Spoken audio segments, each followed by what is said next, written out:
So we will call this hearing of the Governor's Council to order. I'm going to begin by reading a letter from the governor regarding the nominee we're here for today. Dear councilors, pursuant to the provisions of the Massachusetts General Laws, Chapter 27, Section 4, I'm pleased to nominate Rafael Ortiz for appointment to the position of Parole Board Member. Should the council confer its advice and consent, the nominee's term will commence immediately and expire 5 years from the date of appointment. Since I appreciate your consideration, this nominee resume is attached to review. Sincerely, Maura T. Healy. Good morning. We're here to. Good morning. I understand you've brought witnesses on your behalf to offer statements, and I think one of them is remote on telephone. So we were going to go to him first, if that's okay, before we introduce other folks. Thank you. Okay. So. Retired Judge Luis Perez, do we have you on the line right now?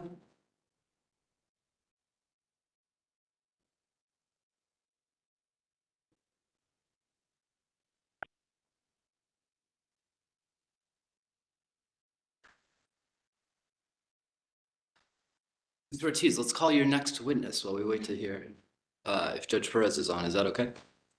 Okay. Of course. Yes. Judge Anthony Murata. Judge Murata, thank you for being here this morning. Good morning, everyone. I didn't expect to be back before you so soon, but I'm honored and humbled again. It's a little bit ironic for me because Judge Perez, who is trying to call in, came and spoke on my behalf 13 years ago. And the seat that I occupy was formerly occupied by Judge Perez. So I'm happy to be back here to speak on behalf of our friend and colleague, Rafael Ortiz. I've known Mr. Ortiz for more than 25 years, and I've had countless professional interactions with him. I can personally attest to his professionalism, character, and demeanor. When I first met Rafael in the mid-1990s, I was a defense attorney and had just begun representing juveniles charged with crimes in the Fitchburg District Court.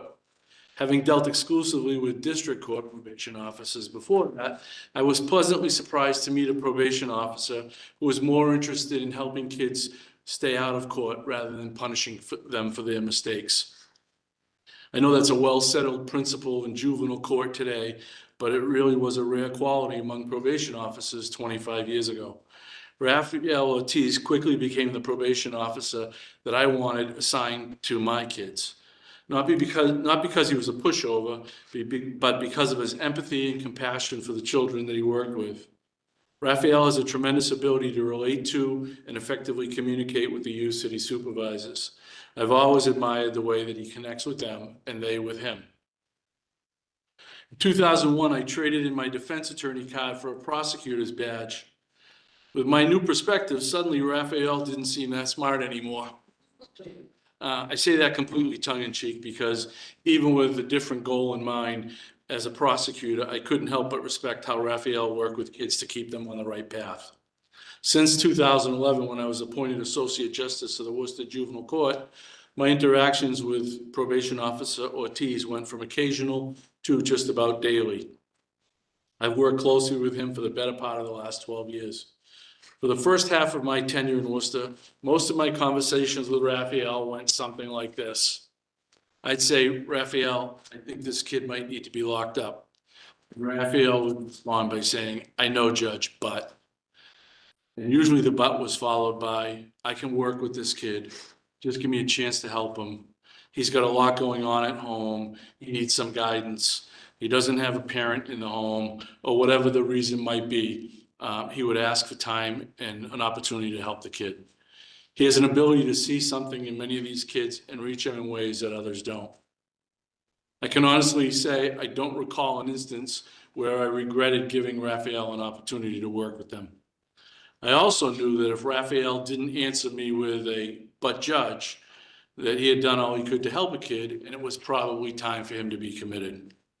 He has, over his many years of service, developed an ability to distinguish between cases which might simply need a little added attention and encouragement to those which might need more intense supervision and/or court involvement.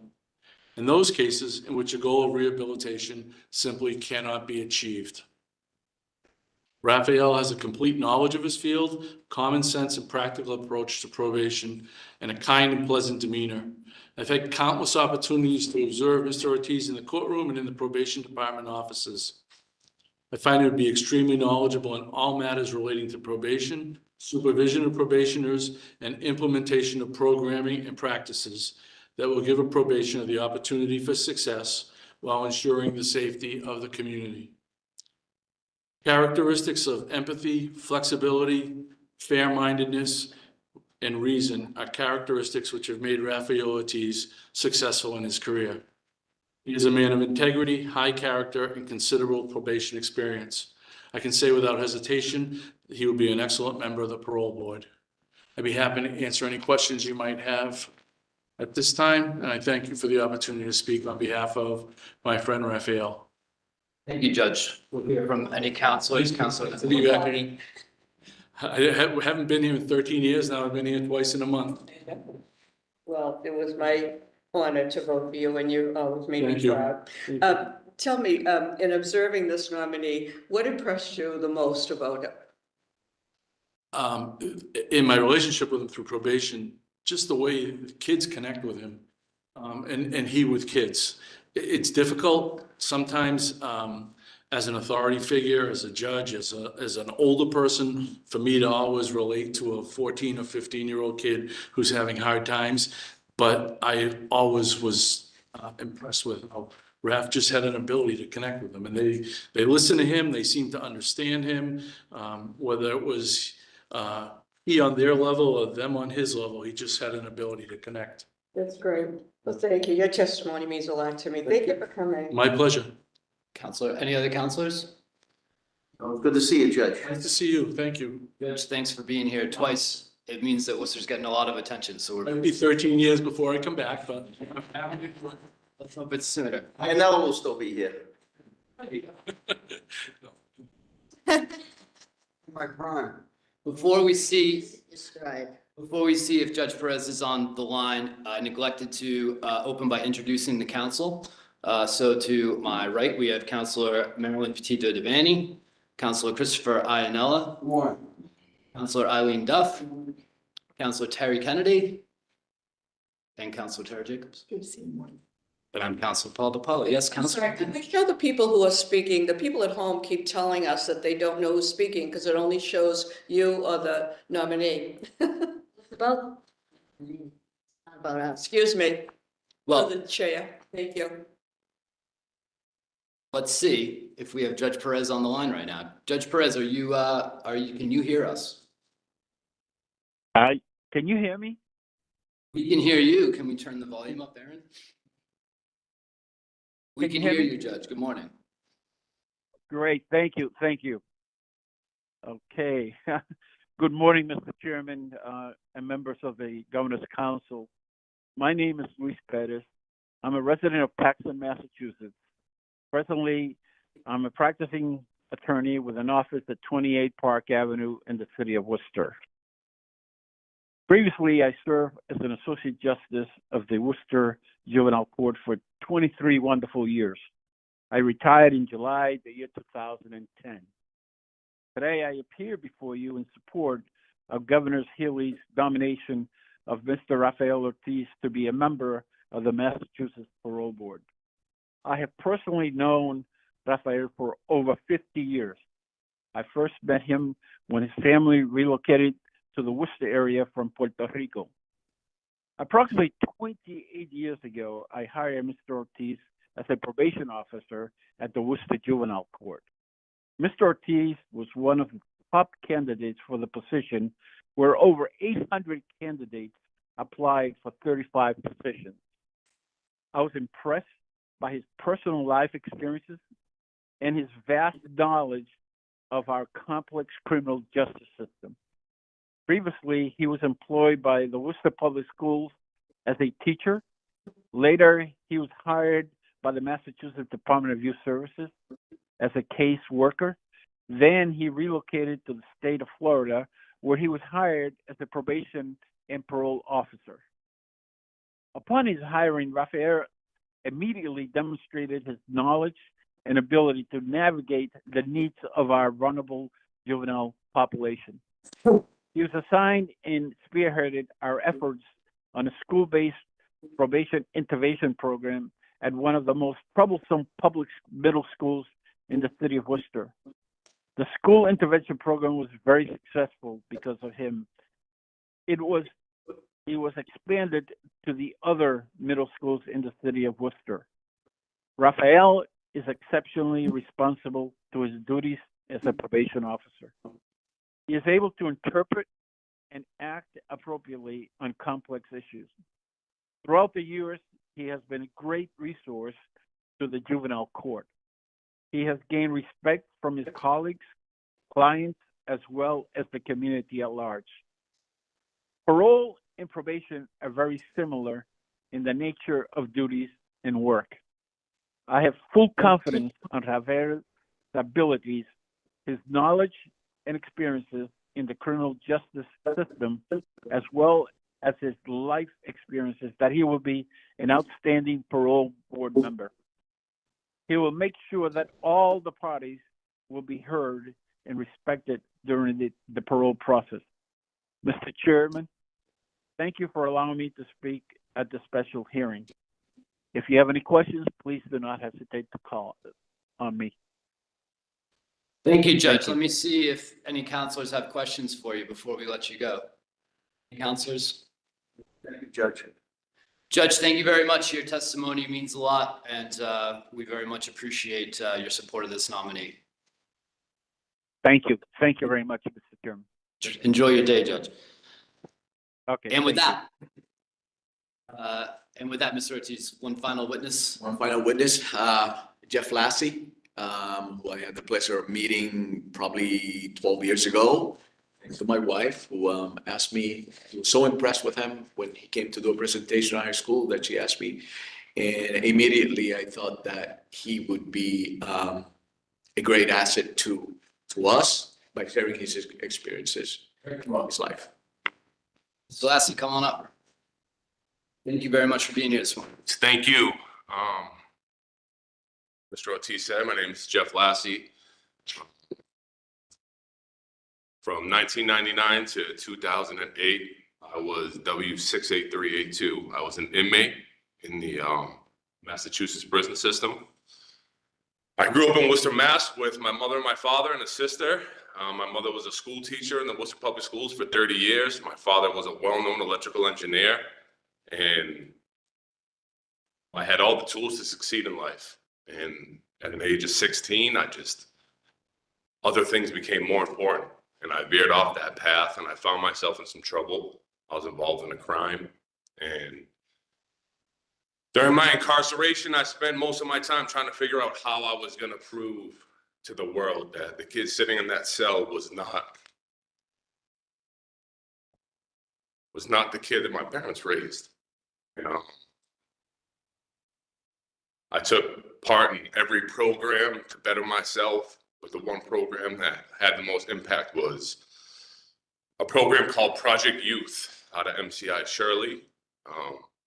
Marty Murphy was the staff that ran the program, and I interviewed. They accepted me into the program, and for about 6 years, we'd speak to junior high, high school, college kids, whoever they'd bring into the prison to listen.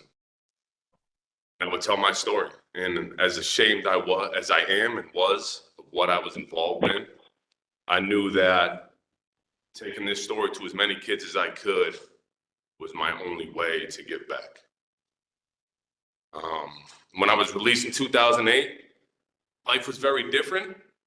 I went in at a young 17-year-old boy and came out as a 26-year-old man. And I had to hit the ground running, I had to find employment.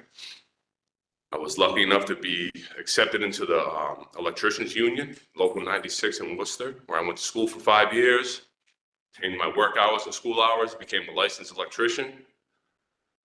And along the way, I just kept reaching out, trying to talk to kids. And not many people wanted to give me that opportunity until I met this gentleman, John O'Neill, out of Sullivan Middle School, who brought me to Mr. Ortiz's wife's school. And,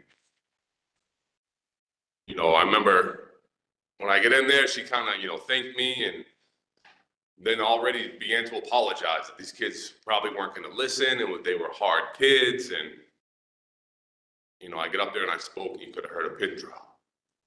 You know, and Mr. Ortiz was invited by his wife to come hear me speak. The next day I got a phone call saying, we'd love to bring you down to the courthouse. He had me speak to, I think, a small group of kids, but more so some prosecutors and judges. And right after I was done, Judge Erskine brought me into her chambers with Mr. Ortiz and was like, what do you need? And I think she was referring to financial reimbursement. I said, I'll never take a dollar, just keep bringing me kids. And we developed a program called GRASP, which was gaining respect and solving problems. And week after week, month after month, he would call me up, got another group, and I would go in and talk to these kids and their parents. Judge Murata got on board, and, you know, they fed me a lot of ears to talk to. And, you know, when Mr. Ortiz called me up and told me he was considering this, I was ecstatic for him. You know, I had gone through the system, sat in front of the parole board. I couldn't think of anybody more perfect, qualified, you know, embodying all the characteristics to sit on that board. He never cut me a break. You know, it was kind of to get up there and talk, and it's very emotional for me to talk about this, as you can see today.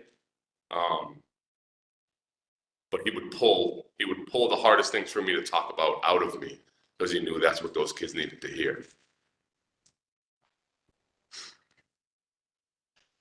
For the letter of recommendation from Mr. Ortiz, I think I cried from the beginning of it to the end. You know, never would I have thought that somebody would want me to be a character witness or write a letter of recommendation, but that in itself is why Mr. Ortiz couldn't be any more perfect for this position. You know, he's not impressed by your title.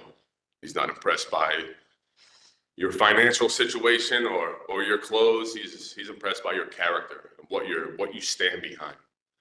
And he got on board with my mission, and he fueled it, and I'm ever grateful for that. You know, we've kind of parted ways. He's on to a different courthouse, but, you know, he always checks in, make sure things are still going smooth, and I'm more than honored to be here this morning.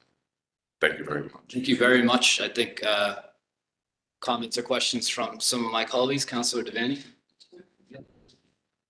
I'm very impressed with you. Congratulations. You must be proud. And this must be very difficult for you to come here. But I'm going to tell you, your testimony is the most meaningful. It's the most meaningful.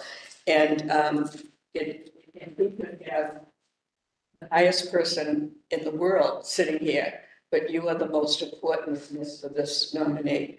And it really is wonderful to have him come and talk about you. Now, tell me, what do you feel is it, that you're going through all of this? What characteristics does this nominee have that got you through this, that you know, you did good for the people and they failed you? How is he different? I think Mr. Ortiz is a very good judge of character and is willing to put himself out there. He knows that you're trying to accomplish something that he can get on board with. And at the same time, there was a point in time when they came and they wanted to do an article about what I was doing in the court. And the reporter that they brought in had covered my case and was not, you know, was only doing her job, but wasn't the kindest to me or my family. The embarrassment I brought on my family is something that I still, you know, hold. But she promised the judge and Mr. Ortiz, it was going to be a positive article, and they wrote the article, and I got phone call after phone call of how amazing it was. And I went into the comments section, and there was numerous people just, you know, who would ever want to hear him speak? Who would ever give him a job as an electrician? You know, he should have stayed in prison forever. And it's the section I should have never clicked on. And I wanted to quit. You know, I didn't want to do it anymore. Why am I going to keep putting myself out there? At the time, I just had my first child, my son. And I thought to myself, like, I just keep bringing attention to myself, like, and other people are going to suffer for it. And I remember Mr. Ortiz said, you know, anytime you're doing something great in this world, there's going to be opposition. He said, but when you quit, they win. That's right, that's right. And But I'll tell you, it's very important for you to talk to children in the school, because you are a role model, because you want them to know that they can overcome whatever obstacles they have in their life. Look what you have done. And I'm going to tell you, and I have said this before, we need someone like you on the parole board, who understands and who believes in second chances. And I have lobbied for that, and I hope that we will, get someone with that experience, and you've walked in their shoes and you understand. This took a lot for you to come, and I'll tell you, I have such admiration for you, respect, and, and there again, the union came through. they did. I'm a strong union person, and it just shows you that there are kind people that understand and believe in second chances. And how many look back and think they could have walked in your shoes too. But thank you. It's very meaningful to me, your testimony today. Thank you. Thank you, Counselor. Counselor Kennedy. I just want to echo what Councilor Devaney said. I think that your testimony was actually very powerful. When you said that you couldn't believe that somebody would want you to be a character witness, I think you're the perfect character witness. With all due respect to the judges, a lot of respect for them, your testimony was actually more powerful. It needs one because you've been through it. It's been a long time since you were incarcerated at this point. Can I ask you, how's that had an impact on your life today in terms of getting jobs? Yeah. Is it still affecting you? Oh, absolutely. The world is always going to remind me of what I've done. Just this past summer, I'm a foreman for Oshawa Electric company out of Worcester, and we got 2 jobs, one in Winchester and one in Chelmsford. And over the summer, school's vacant. I fill out the query, and they immediately, Winchester sent back that I was not allowed to work in their school department. And then Chelmsford actually had me go in, sat down with a few people from the town administration, and poured my guts out. They're calling me the next day and say, yeah, sorry. New friend's going to have a big role in part, and you should talk to him. Yeah. Thank you. Thank you, Counselor. Thank you. Thank you. Thank you so much for being here. I've got a 12-year-old son. I've got a 8-year-old daughter and a 6-year-old daughter. You're wonderful. I appreciate that. Thank you, Mr. Lassie. Could make me cry. Before we move on, I just want to ensure there's no witnesses here opposed to the nominee. And there being none, Mr. Ortiz, now's your chance. Get nervous? Maybe covers all its bases. So you have a short statement to offer before we hear from the council? I do. Good morning. Mr. Ortiz, could I interrupt you for 1 second? Sorry, yes. Introduce the folks. Oh, it's my oversight. If you want to introduce the folks you have here, you're more than welcome to. Yes, I have my wife Ann, sister-in-law Jean, and one of my best friends, Candido, came to support me today, as well as my witnesses. Good morning. I want to take this opportunity to express how grateful and honored I am to the council for allowing me this once-in-a-lifetime opportunity to be considered as a member of the Massachusetts Parole Board. Thank you, Governor Healy, Lieutenant Governor Driscoll, as well as the Governor's Chief Legal Counsel, Deputy Legal Counsel, and their staff for guiding me through this journey. Thank you, Councilor Paul Depalo, for your encouragement and support. To my wife, Ann, for her patience and never letting me give up. To my children, my parents, and my siblings. To my friends, for the continued support and encouragement. To retired Judge Luis Perez, who's been my friend, my mentor, to whom, if it wasn't for him, I wouldn't be here today. To the great people I met on time to support and listen to me, I thank you from the bottom of my heart. Now, just a little bit about myself. I was born in Puerto Rico. I grew up in a dairy farm. While I was there, I remember my father would get up around 3 in the morning every single day, including weekends, to go to work at the dairy farm. Childhood in Puerto Rico, even though it was short, that's something that I always remember and cherish. I just turned 11 years old. My parents decided that to move to Massachusetts. We first lived in Holyoke, Mass for several months, then eventually settled in Worcester. This was a very different world to me. New language, snow, cold weather, adjusting to the fast pace, meeting new friends, family. Although there were many struggles, financial, language, education, and housing, my parents always found a way to provide for our family. I come from a very humble and close-knit family. My father has a sixth grade education. My mother attended school only until the third grade, where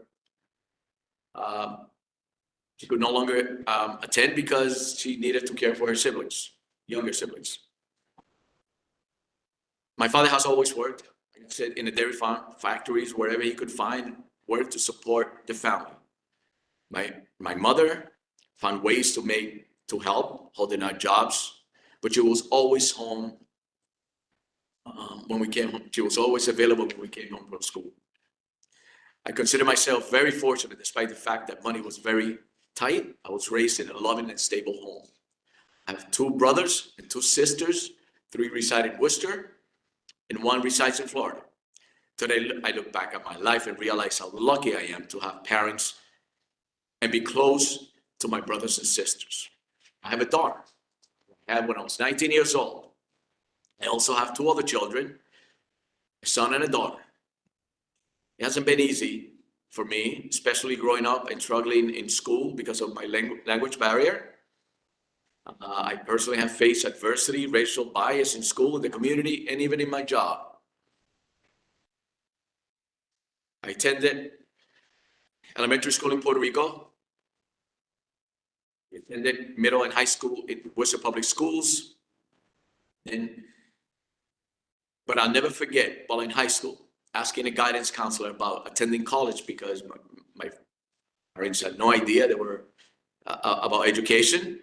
The answer I got from that guidance counselor was that I should join the military because I was not cut out for college. Thank God I didn't listen to him. And with the encouragement of one of my best friends, I applied to UMass Amherst, was accepted, received a bachelor's degree in legal studies.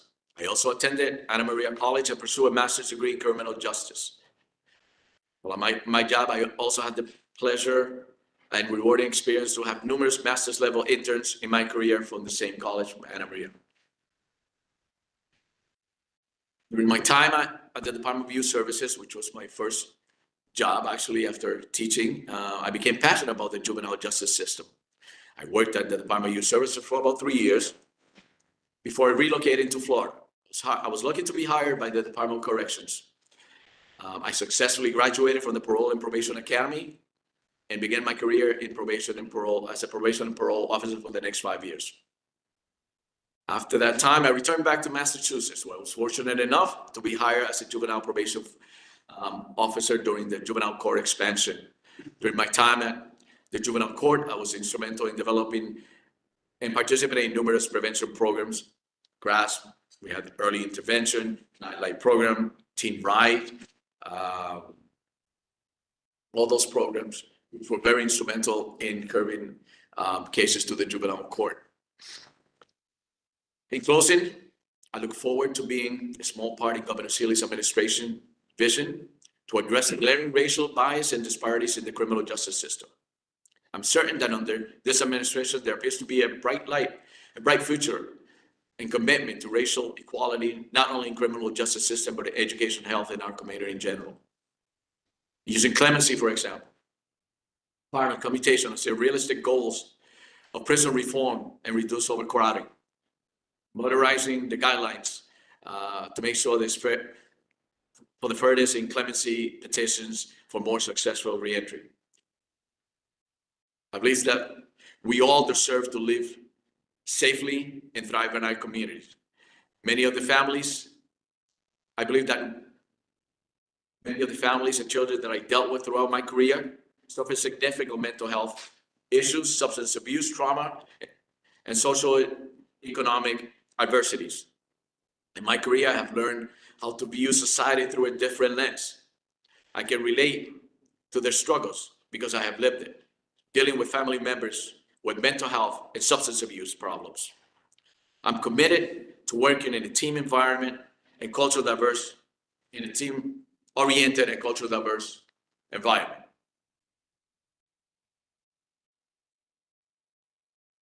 Assisting in communicating Parole's vision of social and cultural diversity. I'm committed to the mission of the Parole Board to promote public safety through supervised conditional release of inmates to the community. If given the opportunity to become a member of the Parole Board, I promise to examine and analyze each individual's history before the board to the best of my ability. I will continue to set appropriate conditions that are realistic and in the best interest of the community. I'll be honored to become a Parole Board member and pledge to maintain the compassion and judgment this job calls for. Thank you so much, and I look forward to giving the opportunity and also to answer any questions that the board may have. Thank you, Mr. Ortiz. Before we get to the counselors, when it's my turn to come around, I'm gonna just read off the many names that submitted letters on your behalf. But rather than read those now, we'll start with any counselors who have questions, and I nearly forgot the proper order. Counselor Jacobs. Counselor Jacobs. Thank you. I will actually say the inbox has been absolutely flooded with a crazy number of supporting letters of recommendation and words of enthusiastic support. So that says a lot. I want to start off by saying thank you for coming out. I appreciated sitting down with you. We had a very rich, informative, and moving conversation with each other. We talked about a lot of things. And I got a true sense of who you are and how you are. And so I just want to say thank you for that, because it really, very memorable conversation we had. I'm going to start off with what I told you I was going to complain about. All the things wrong with you. You're not from Western Mass, which is just a big, huge strike against you. But having said that, you are from Central Mass, which also really deserves a seat at the Parole Board. So I'll give you a slight pass on that particular complaint. I really wanted to see someone with incarcerated experience nominated to the Parole Board. So you disappoint me there as well, as I told you. I'm hopeful there's a bill asking to expand the Parole Board to 9 that actually codifies having someone with incarcerated experience. I hope it gets support. I hope it gets attention. I hope soon to find we're able to meet my desire, which I know is reflected widespread across people who pay attention to such things. Having said that, the other thing about you that I was disappointed was, we just had a probation officer and it felt duplicative. However, our discussion around it, and if you'd like to take a minute just to share sort of your thoughts on how and why you're different and how and why you'll be a value add, the way you answered me when we discussed it really resonated with me and was persuasive. So I think it's worth giving you this moment in this forum to kind of advocate on your own behalf for why your presence will be a positive addition to the board. Well, as I mentioned, and thank you, and as I mentioned to you, I think, working with adults and working with juveniles is, totally different. I mean, we get to see they grow up or they go to school, their parents, the trauma that they go through, and how they end up in the system in prison. enjoy working with these families. Sometimes it's very difficult for them to navigate through the system. And I understand that. I see it almost on a daily basis. That is, we have so many agencies that should be helping, but unfortunately, there's so many barriers that it almost makes it impossible for them to do it on their own. So, I have made so many connections in the community, for so many families to the correct agencies to get help. So I think that I bring a different perspective to the board, especially now with the Mattis decision, where I believe that there's going to be so many people that are eligible for parole in the next few years. I can remember having some kids on probation that qualified for that, actually, that I know. And I remember there was this 9-year-old that I met. He ran away,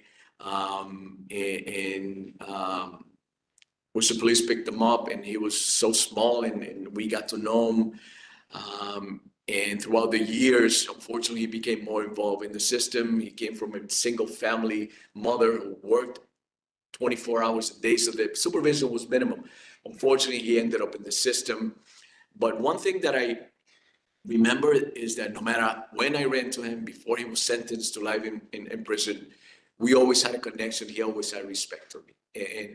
And that's something that I'm also, very proud of, the way I treat, as Judge Marana mentioned, the way I treat the families. I don't have to look over my shoulder thinking that, hey, this person is going to say something because of the way I treat it. I have never had that problem, and it's just who I am. I appreciate that. I wanted to talk to you about something we didn't talk about when we sat down. It's a story that is recent in the news about the parole board using their parole board staffers being involved. Half of the arrests parole board staff were involved with were not parole involved people. Did you see that story? Have you seen that story? Yes, I have. The story? Yes. What are your thoughts about what parole staff how they should be conducting themselves, and what their job should be? Well, I believe that if they work directly for parole, the job is basically to deal with people that have absconded, people that have warrants, people that defaulted. Then I think that should be the first thing they do. I know, I'm familiar with apprehension teams. I know, for example, DYS will have, they will go along with the state police or the local police, but they don't act as police officers. The officers that go with them act as a support. So I think unless you're certified, unless you're a police officer, you shouldn't be arresting anybody that's not on parole. I mean, yes, if there's a problem with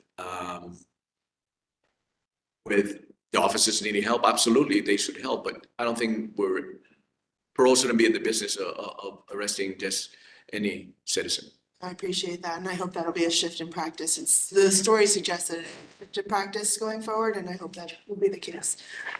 Excuse me.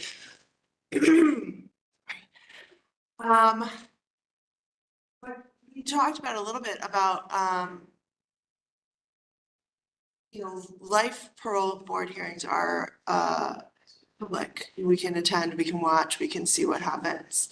But the rest of the work the parole board does is basically invisible, not open to the public, and happens, it's a mystery what's going on to some degree, and we can only perceive on the back end from the statistics sort of the outcomes that are happening, and we can make assumptions as to why.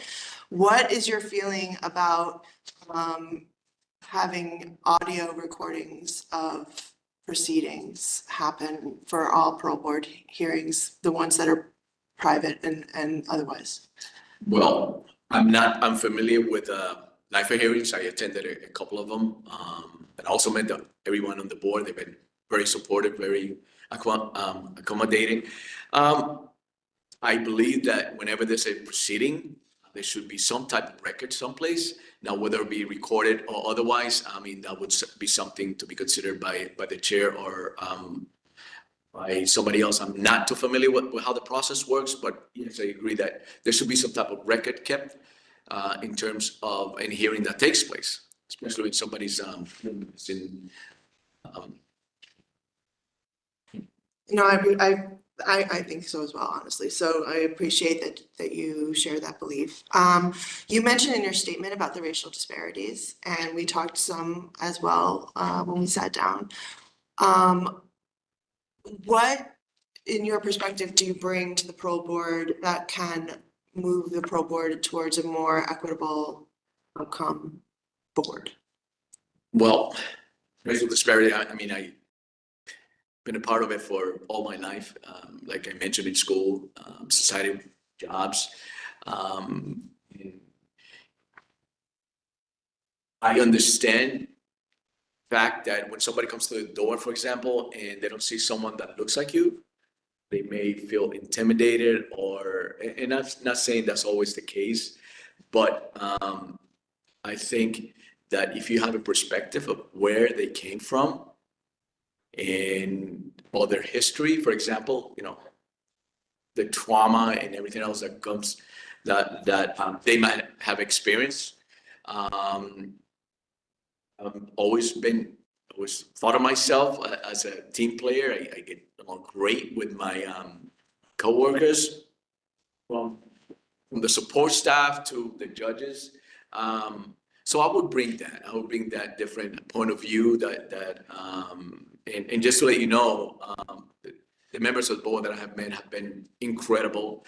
They gel. They've been so welcoming to me, encouraging me. So I think I fit in. Well, I have no further questions. I appreciate your approach and your thoughts. Thank you. Thank you, Counselor. Counselor Joseph Ferrara. Thank you, Mr. Chairman. Nice to see you. Thanks to you, sir. Thank you for speaking for me in length last week. Your journey has been an impressive one from your beginnings. Did you talk about that a little earlier, just before I got here? I did, yes. Yes, yeah, so that's really remarkable. You killed a lot of trees. The amount of letters that I got is like unbelievable. I was gonna tell your big proponent here to stop the letters. I've never seen so many letters. We talked about your experience and how much you've done for the community, even outside your role as a probation officer, the programs you started, particularly boxing and things like that, and different programs that you started with people who have been imprisoned and who were going down the wrong road. And in your review of things, like, what do you think is most effective to stop recidivism rate? Services. If we're going to set a condition on someone, we have to make sure that those services are available. And I was mentioning to Councilor Jacob that the services that we have in Worcester, in this area, they may not be available in the western part of the state. So when we set conditions, we got to be realistic, and we have to know, you got to be familiar with the services that are available. We can't ask someone to do a program when it's not available. What happens, that condition is set. Of course, if they don't comply, that you have to be brought back. So That's been a concern of mine. So, for 30 years, I was a police officer and chief of police, and all the people we arrested went to Bristol County. And there was a certain Republican sheriff there who just got beat. Now there's a Democratic sheriff. So the programming has changed a lot.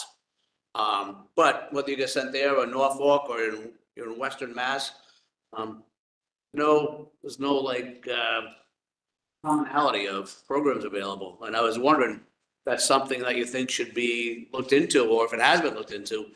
Across the state, we're trying to help people uniformly and not a mismatch. And geez, you're lucky if you get locked up in Bristol compared to Norfolk or Hamden. It's just a luck of the draw whether your success of being a better person changes. Do you think there should be some uniformity? some basic uniformity, yes, absolutely. I know specialized conditions, treatment and so on, it's more available in certain areas, but absolutely there should be some uniformity across the state if we want parolees or people to succeed. Because a lot of times we just set them up. I mean, I'm lucky, I'm lucky that when juvenile court judges set conditions, they ask our opinion. We're involved in that. In the last, would this condition be appropriate for this person? Because we know the availability of those programs. You know, it's, we've had a lot of people through here. I've been here, it's my 10th year, and a lot of people come through for parole board nominees. And it's difficult for us to assess, you know, sometimes I'll say, oh, this person's really, really tough. They don't let anyone out. This person's really, really easy. They let everyone out. But then, you know, when you start asking the questions, the pertinent questions, there's 3 people panels. You might go to an easy prison, somebody goes to a hard prison, you're in medium security, they're at a house. So there are no real values or no reliable, valid data that I see to like say, okay, you're a great parole board member because of this or that. It's kind of like, it's hard to put your finger on. Do you agree with that assessment? I guess, in a way, yes. Yeah. I mean, we're all going to have different opinions in the way we do things. Again, I think, you know, meeting the parole board members now, I think everybody's goal is the same, to make sure that when somebody's released, the most important thing is safety to the community. But then you have to be realistic and think of the victims and so on. So that answer your question. No, that's good. I mean, I just don't know, you know, how we get to a point where we can say we have valid, reliable data of how people are doing as parole board members when there's so many variables. Just impossible. And sometimes people get tagged with a label that's not appropriate.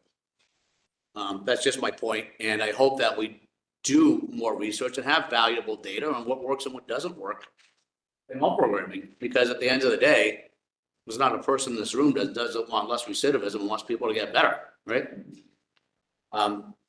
You know, I've talked with you at great length. I've talked to a lot of people. Like I said, the council to my left has been a big proponent. I read the dozens of letters that we got for you. I think you're going to make a great asset to the parole board. I know some members would be happy if you do get confirmed. I've confirmed with them as well. So you definitely have my support next week, and good luck. Thank you. You're welcome. Thank you very much, Counselor. Counselor Devaney. See you again. So see you again. Thank you for all the time you've given me. You're only given 6 days before this hearing. And I don't know how you do it, because you're supposed to fill out a questionnaire 8 days before your hearing. So I don't know how you go back in the future, but thank you for all the time. I have to say, this is incredible, all the letters that I received about you. And you had the most meaningful witness. There's someone who is incarcerated and has gone on with his life. He was 17. And what he's done with his life, got a good job, got a wife, got a family, and he owes it to you. That's a wonderful, wonderful thing for him to come. That wasn't easy. That was not easy for him to come and testify in public. But I hope that he'll continue talking to students in school, that you can overcome whatever obstacles you have. Now, the other thing I want to say, you can identify with you as far as I'm first generation. And my parents, like your parents, when I came from Italy, never was sent to school here, was sent to work. This little 12-year-old boy went to work. Can you imagine? So he never had any education other than in Italy. My mother, Italian girls were treated badly. And she was taken out of school, which she loved, in 10th grade, to work in factory. So I know that I can identify with your parents and what you have done. And maybe that's how you have the compassion that you do from your parents. So having said that, I mean, even the former judge that's just retiring, he has said nice things about you. But in 25 years, I may have got a letter, but I don't recall, from a parole board member. And you have a parole board member that everyone respects so much. Not only does she have compassion, not only is she qualified, but she's a forensic psychologist. And we needed that so badly. When I first was elected, we had all prosecutors and police officers. And if you think you had a chance for parole in those days, and it was not in compliance with the statute since Governor Dukakis. So I worked on that, and we have eventually evolved and now, I want to tell you, Charlene Bonner, and she's as I said, she has a she's a forensic psychologist, and this is what she says. I am writing on behalf of Mr. Rafael Ortiz, who has applied for a position on the parole board. While I do not know Mr. Ortiz personally, I have been speaking with him over the past several months regarding his interest and qualifications for this position. Mr. Ortiz also attended a hearing last month, and we, the board, met with him after the hearing. That said, I am permitted to share that our impressions were positive and felt he would be an asset to our agency. As you know, Mr. Ortiz has a long history working in the criminal justice system. What, 30 years? A little over 30 years, yeah. And his dedication, as well as his compassion, and that's the most important attribute. His compassion for the population he serves is impressive. He has shared many examples with me regarding his approach to the complex issue that his clients are faced with, and how he has managed to provide his clients with guidance and mentorship while balancing public safety and accountability in his current position. In our collective pursuit of bringing more diversity to the board, I do think having a Latino male on the board would be a very valuable addition to our agency. Again, my experience with Mr. Ortiz is limited. My impressions are that he would be an asset to the board. Respectfully yours, Charlie. We get a better endorsement from a more respected person. So having said that, I know that, you know, the witness that came today is not the only person that you have mentored and got on the right road. I mean, the letters that we got from the school and from judges and from probation officers, for so many people have seen your work for the years. When you look at your 30 years, what do you feel you bring to the parole board?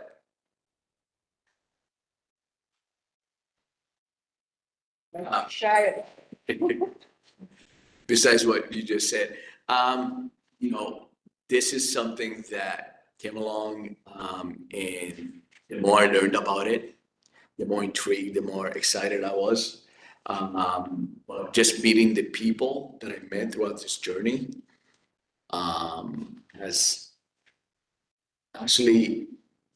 made, I don't want to say reborn, but it made me look at, you know, the system in a different way, about the hopes and the people that care about the system. It's not perfect by any means, but if I can just add a little bit of what I've learned throughout the years, and the fact that the board, for example, Dr. Bonner's letter, I didn't know she had done that. It's very impressive, and I would love to share my thoughts, my ideas with with them, and just bring just a little something of what I've been through, and maybe, like I said, look at at the process from just a little different lens, through my lens, and the experience that I had. And I just wanted, Jeff did whatever he did on his own. I know you said that I had a lot to do with it. All I did was listen to him, but he wanted all that. He wanted to succeed, and I think that's something that we have to look in people. Well, he made me try. So So anyways, So, I thank my wife for asking me to go see him. And, I'm so glad I met him and I didn't know how much of an impact, right. Well, and Judge Morado, you could. Oh, yeah, Judge. You did well, but, when I met you, I could feel that compassion when you talked about, the different cases that you had seen. And, I'm sure some of them have not been as successful as you want. That's heartbreaking too. You gotta go home with that. So, but the other thing is, and that Charlene Bonner brought up about your ability to speak Spanish. We had a wonderful, wonderful member, Lucy Soto, 10 years. She was appointed by 2 governors, and Governor Baker threw her off for political people and made her a judge. That's what we did that's what they did in that administration. We don't have anyone that speaks Spanish. And you are something to add to that parole board, to have that ability, especially in the society that we live in now, So, I just meeting with you, you have compassion stamped on your forehead, so, but that's the thing I look for, compassion and second chances, because everyone deserves a second chance. And I have been waiting to have the diversity on that board, and we only have one person that hasn't fit that thing, but we got good people up there. There is a chair. You can imagine the parole board, who's been 37 years in the parole board system.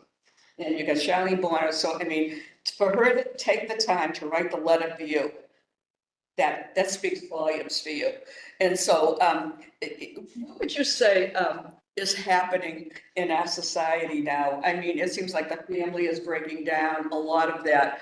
How has it changed in your, how many, 30-something years. How has it changed now, your job as a probation officer? How did that change? What is the dynamics out there? Well, I think there's numerous reasons for that. I think, the family dynamics changed throughout the years. Accountability has changed. Unfortunately, I hate to say it, social media has changed the world. And, for the better, but also the worse. So, there's many factors. The system is not the same from when I began this job, but it's a lot of things that need to be done, need to be changed. But I think society in general has changed, and families and support. So what is your main goal that you'd like to see as a parole board member?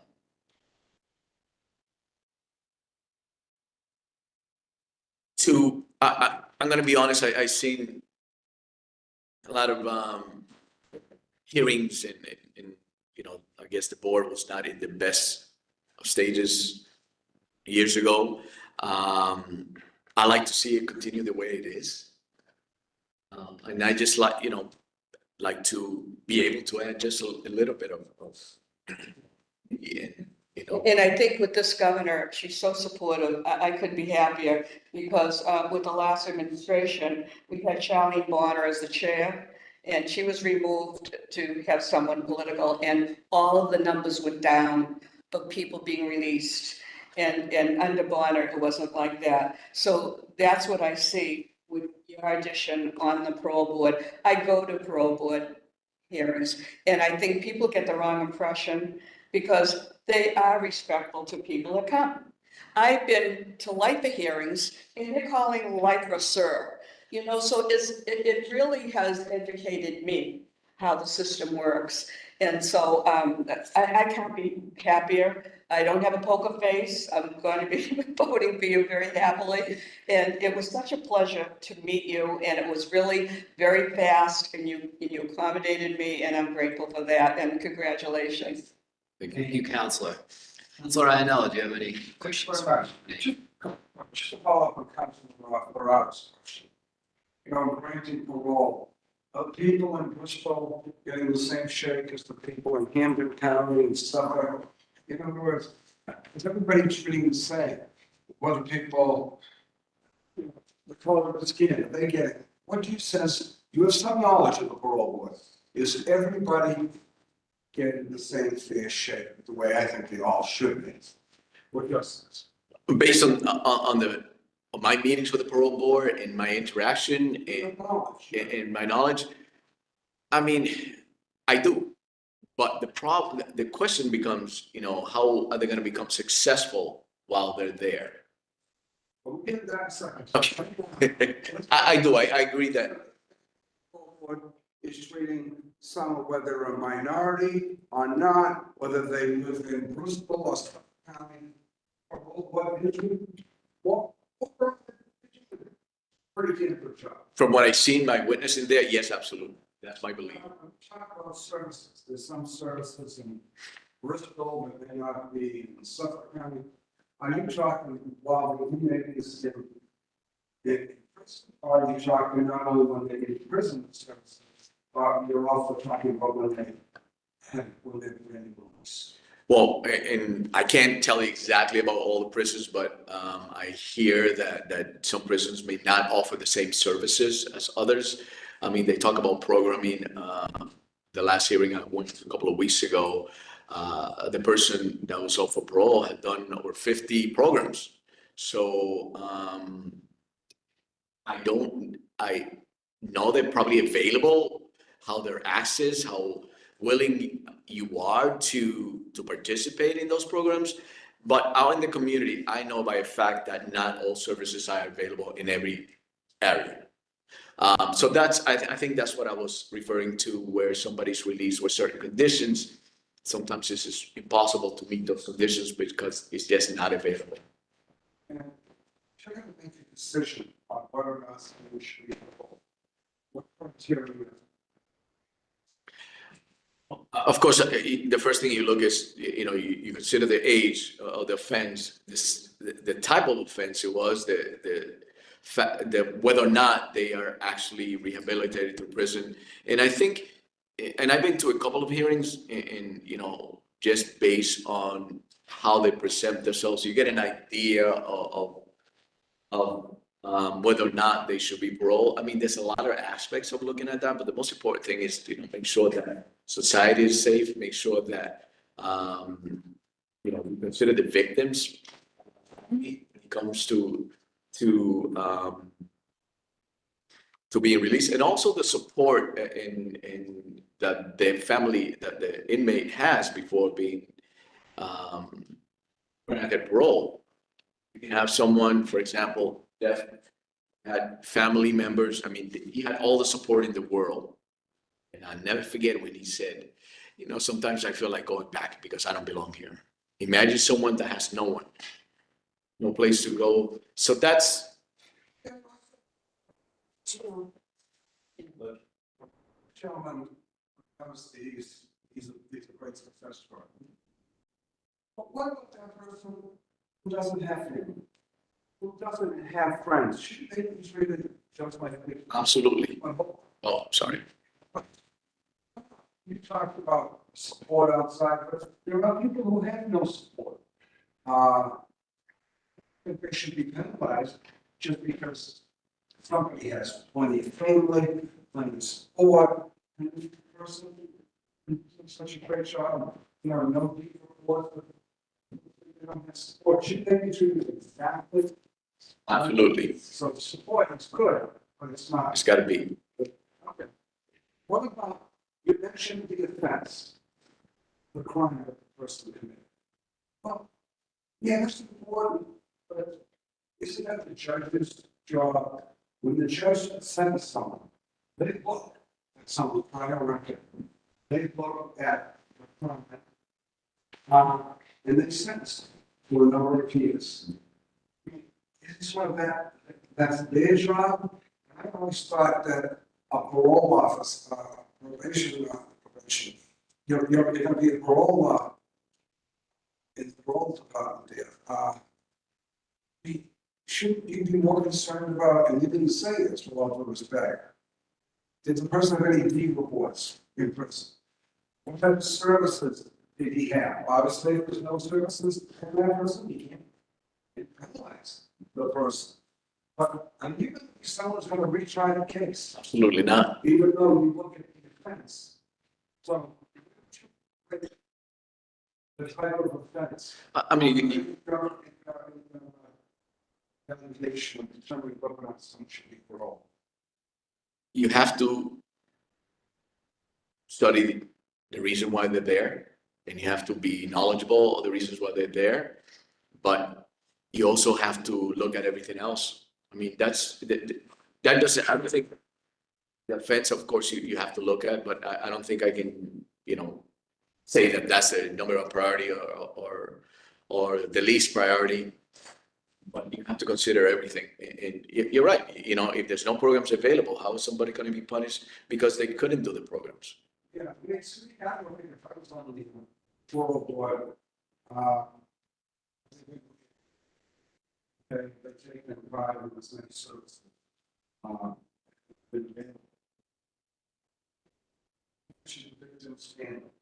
Yeah, of course we want to hear from them. You have two people, the same offense, the same sentence. This victim is Stanley, they're out of state. They're not showing up. It's victim Stanley had.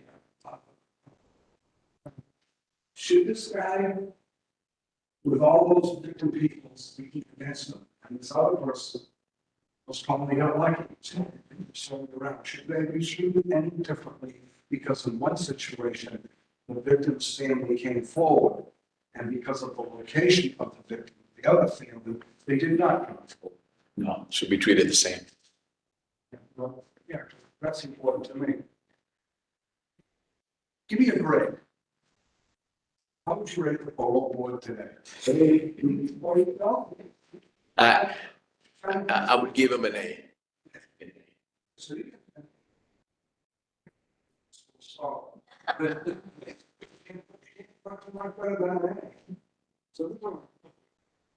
I believe from my meeting the parole board compared to the way the parole board was years ago, I would say.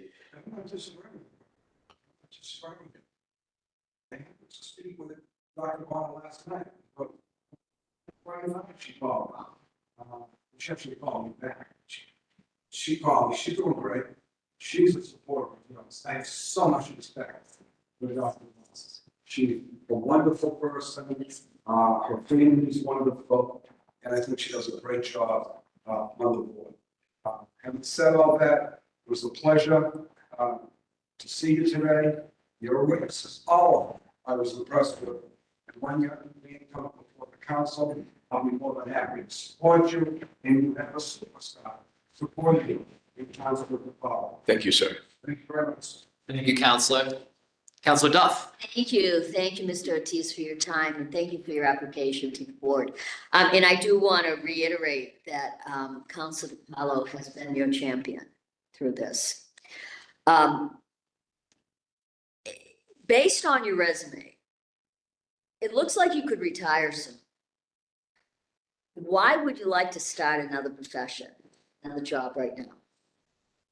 I asked myself that several times. My family asked that, but like I said, after meeting Councilor Depalo and meeting the board and going through a few hearings, this is something that I'm passionate about. The fact that, I might be able to make just a little difference in something. It's like starting over, but it's exciting. I look forward to it, especially with the people on the board now. So, I could go, but I think I still have a lot more left. Okay, that's good. And I agree with you. I think if you can change the trajectory of one person's life. It does take a minimum of at least 6 months to onboard somebody for this job. And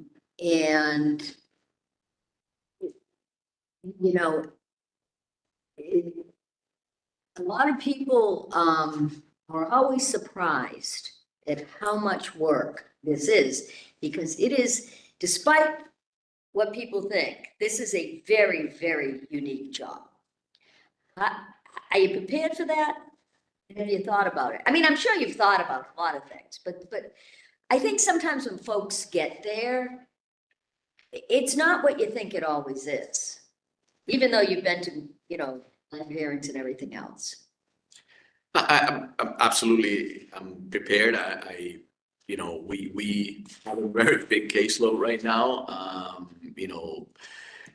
Meeting cases, reading case histories, making recommendations to the court.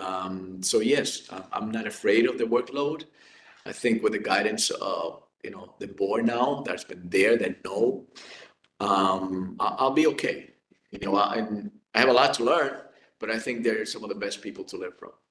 And Counselor Jacobs alluded to it or talked about it. I had to go out of the room to use the room. But, and you and I spoke about this. One of the most important things for me is that you're able to work as part of a team. And it's a coherent team. And it's not just the people on the board. It's everyone in that organization. The people that empty the barrels, the guys that are out working in the yard, all of those people are treated with the utmost respect because unfortunately, that fell apart in past years. And it was very, it was debilitating to the board. The morale was just in the toilet. And this board, frankly, it's an A+ because what they have been doing with what they've had is it's beyond remarkable. It really is. And some of those people are people that people were like, I'm not so sure.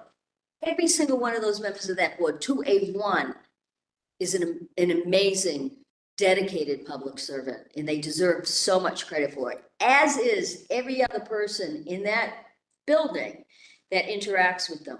These people are dedicated to public service, and they need, so it's very important to me that you are respectful of all of them, and know that every single one of them, even though you're on the board, they have things to teach you.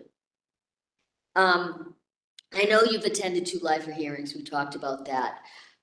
What do you think you would change? About the hearings. Just about the board and how it works. Or what do you think? What do you think you'd bring to the board now, or a skill set that they may not already have? Just getting back to the question of treating people with respect. I learned early on in my career that, that the first person you see to most jobs, most organizations is the support staff. And I learned that early on, and I have the utmost respect for the support staff, like I said, for janitors and so on. Things don't work unless, they do a good job. And I have seen people that treat people in those positions not too kindly, but I respect everyone. I'm a team player, like they say.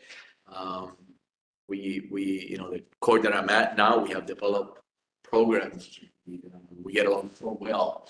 I mean, a lot of times in jobs, people go out to lunch here and there, but we go out to lunch. We know each other. We know each other's family. Sometimes we complain to each other. We talk about home and the issues that you may be having. And I see the parole board as being that. I mean, right now, I don't know them personally, all of them. I know a couple of the members a little bit more than the others, but the impression that I got from them was that that's the type of environment that I'll be walking into. And like I said. So what skill set do you see that you're bringing? I think a different viewpoint from my life experience, from working with juveniles, maybe sharing some of my stories about some of the trauma that I've seen, some of the good things that I see, some unfortunate, some of the bad things that I've seen. So it's a different perspective, a different viewpoint. In every different perspective and every viewpoint is valid. Talk, there's one member sitting on the board that I championed after, probably 5 of the most in-depth conversations I'd ever had with somebody that were over many, many hours. And I tell people all the time, he's the only white man on that board. It matters because he actually represents some of the people that are in prison. And he has stepped up in times when they needed him to. And he has been a tremendous team player. And frankly, has exceeded all my expectations. So, I'm always, don't judge a book by its cover. We don't know that. We're hoping you're good. We hope you're not 11, but we're hoping, that you're terrific. And you touched this a little bit. The board is now adding 60 plus lifer hearings as a result of the Matt decision, and added clemency hearings. You guys are going to be the busiest, probably, that the Parole Board has ever been, at least in my 12 years. Because one thing that this board is doing differently, and they need so much credit for it, is they're giving the inmates and the prisoners, they're giving them details of what they need to do to succeed. So if you are somebody who is going to leave the system without support, they're helping them ID that stuff ahead of time. And they're trying to do that as universally across the board as they possibly can. That is a big change from what happened before. They were also timely in their decisions. And the reason that matters is because parole is a public safety issue. We do want to parole people because then we know where they're at and what they're doing. If people serve out their sentences, they are welcome to walk out of prison and do anything they want. And that was starting to happen. That is a very, very serious public safety issue. And so we want our folks who we deem ready to go and safe, and that we can help them and hold them up with the support. We want them to succeed. That's what this is about. We want rehabilitation. We want success. This is, and this board understands this is not just punitive, right? I had somebody who I'm still in touch with from years ago that went through a lot and frankly was tortured by this board when they came up for their first pardon. Say to me, when does the punishment stop? Right? And this fellow who testified today said, he's still, even though he comes from an intact or a family that's full of support, that's still sometimes not enough because it's the spiritual part, right? And so I can pontificate. I don't want to do that anymore. You've talked a little bit about how you see yourself fitting in to the board, but you are ready for the workload. Absolutely. Okay, and I would expect from your previous work, you're also aware of the danger of this job. Because this can be a very dangerous job. We had an incident this year where one of our board members' child was very seriously attacked. And by people who were not people one would expect to do this. I'll just leave it at that. But it was dangerous and unacceptable. But it is real. It is what happens here. And the last thing I do want to say is I am sure, are aware. We're grateful that you are a Spanish speaker. And you come from a culture where you will get a deep understanding where we need it. But you are aware that you cannot interpret and you cannot translate for anyone appearing before the board or any prisoner. Yes, that's the same way I said this in court. Yes. And I mention that because we had a Spanish speaker who did. And that puts the Commonwealth at legal risk for doing that. And I think they thought they were helping. We're not helping. You're putting the whole system at risk for that. And so I just want to reiterate that people understand, just because you have the skill that so many of us wish we did have, there's a time and place to use it. So, and again, that's all I have, Mr. Chair. Again, Councilor Depalo has been an incredible champion and has, over the time I've served with him, developed amazing relationships, with us and in the building that are really helping his district. And I hope the people of his district understand that all matters, and he's making a difference because he's been able to champion you. Thank you, Mr. Chair. Thank you, Councilor Duff. Councilor Kennedy? Councilor Depalo hasn't just championed you since the nomination, he's been championing going back. And he's already twisted my arm. It hurts. Where I'm coming from. I did, everybody's asked questions. I don't have a lot. I've heard the answers. We had a chance to talk on the phone. We were supposed to meet, but that didn't, it's about the issues. But I certainly have a lot of respect for you. I respect the fact that you spent a lot of time going to the parole board and preparing for this and observing hearings and talking to members of the parole board. I talked to Dr. Bonner about you. My friend Dr. Bonner had a high praise for you. She thinks she's looking forward to you joining the parole board over the last 14 years. I think has gotten a lot better than it used to be. With new members coming on, new blood coming into it. And right now you have a cohesive group that seems to work very well together, which hasn't always been the case. I have to ask you one question. What is the law enforcement certificate you got that you refer to on your resume?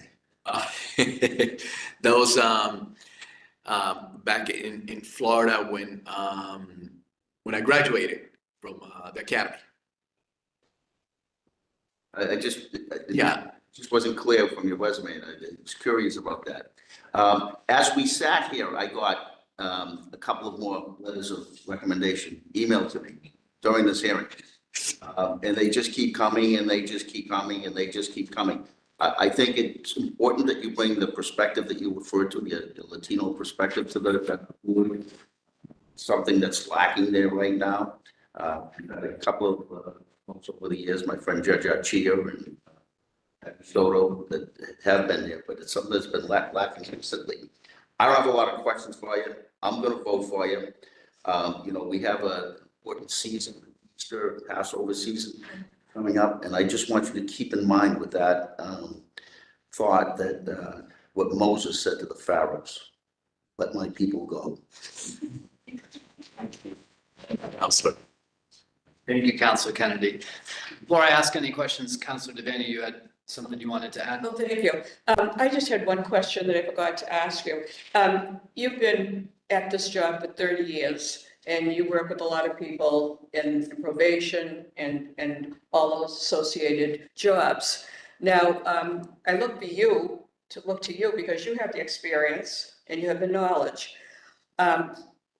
What is your opinion on increasing the age in the juvenile court? Well, I know that's been talked about a lot lately. I'm not sure if there's a bill pending or not, but there's not right or wrong answer. I personally, me as a person, never, not my job, I feel that not in total agreement with that, and I have tons of reasons, but that's just me. I know that the reason behind it has to do with rehabilitation and brain development and so on, but that's just my personal opinion. What about the rest of your department that you've worked with over the 30 We years? have conversations and everybody, some agree, some don't agree. I'm gonna be honest, most of my coworkers are not. Because We look for you for direction. well, when you do something that you gotta make sure that if it happens that the services and everything else that comes along is in place in order for that to work. That's just my personal opinion. Thank you very much. Thank you. Ms. Ortiz. I'm going to be relatively brief because a lot of topics have been covered, but I've gotten to know you over the last year, I would say, maybe about last several months. And what's most important to me in terms of the culture you're going to bring to the parole board is your integrity. As has been alluded to, there's been, I think, a morale problem in the parole department over the last several years. It's moving in a tremendously appropriate and promising direction. But I think people are going to be very pleased to work with you and to see also your humility and how open you are to learn. And from the moment you showed an interest in this role, and even the letter that Councilor Devaney read from Dr. Bonner, I believe since that letter was written, you've been to more hearings. You've spoken to parole board members when they've given you time. And I've just been so impressed with your capacity to learn and to step in with one perspective and to be open to expanding that perspective based on what you learn. Really briefly, Councilor Jacobs brought up some great points, and I agree with her. It would be great to have Western Mass representation. I support having a formerly incarcerated person on the parole board, and I support expanding the parole board to make these things happen. Sometimes Western and Central Mass folks feel like we have to fight to get our piece of the pie, and to have you before us today is a tremendous tribute to Governor Healy for prioritizing regional equity, and to her entire team. I'm very grateful. I'm very grateful for that. Really quickly, some of the letters we got, because I know folks, I think it's important that folks understand the breadth of the support we've heard. School adjustment counselor from Wanjo Middle School in Fitchburg, Christy Hawks. Probation officer, Irina Stunbus. Attorney, William Doyle. Attorney, James Bott. Probation officer, Candy Lake. Judge Murata. Juvenile probation officer, Stacy Pignatoro. Juan Gomez, president of Centro. Geraldo Rivera from DYS. Jamie Soto, president of the Worcester Comprehensive Education and Care. Dr. Bonner. Probation officer, Linda Dakian. I'm probably mispronouncing some of these names, apologies. Retired Judge Erickson from the Worcester Juvenile Court. What do we have here? And finally, Mr. Lassie, who we heard from today. So what we hear in all of these letters is someone who believes in redemption and believes that people have the capacity to grow and change. Is that a fair assessment of your outlook on humanity? Absolutely. We've heard questions about programming in jail. I've liked your answers. We need to not penalize people if they're trying to get access, but they haven't had the opportunity. I know there are prisoner-run mentorship circles in some facilities that aren't always given full credit when people go before the parole board. Do you think that's something that at least you want to consider as part of your assessment? If it's not a formally sanctioned program, but it's someone who's demonstrated some level of a desire for involvement, is that something worth considering? Well, I think you would have to consider that. Not everything that is required has to be formal. I think if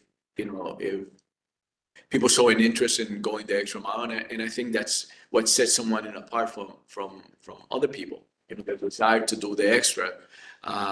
Maybe not thinking that they're going to get credit for that, but you have to look at everything, including that. And I'm sure in your role as a probation officer, you have analogous kind of thoughts on this. But in talking with parole officers in Worcester, they have a lot of insight into the conditions being placed on folks that they're serving. And as a board member, are those insights that you'd seek out? I mean, as I think Councilor Duff alluded to, like you're there to learn also from the career folks who have been doing it a long time. I think it's very important to get to meet the parole officers. I mean, parole board makes a decision, but it's as good as the people who are going to be supervising them. So the more knowledge you have about who they are, the better you're at. You're going to learn. You're going to learn from them about the services and how they do their job and who they are. Yeah, and as I said, I think the parole staff is going to be very thrilled to be working with you, as they are, I think, with the direction that the board has been going in now. So the last thing I'll just say, without having to rehash it all, your work with the community, your work in not just letting the community come to you, but reaching out, working with school-age children, working with our most vulnerable children, and hearing, and I want to thank again you for being here today. Your testimony was incredibly powerful, and it just demonstrates the fact that, as I say with juvenile court judges as well, that 5 minutes, even just 5 minutes of interaction can change the trajectory of someone's life. When you don't think it's making a difference, but you're just going out and doing the work, doing good by people.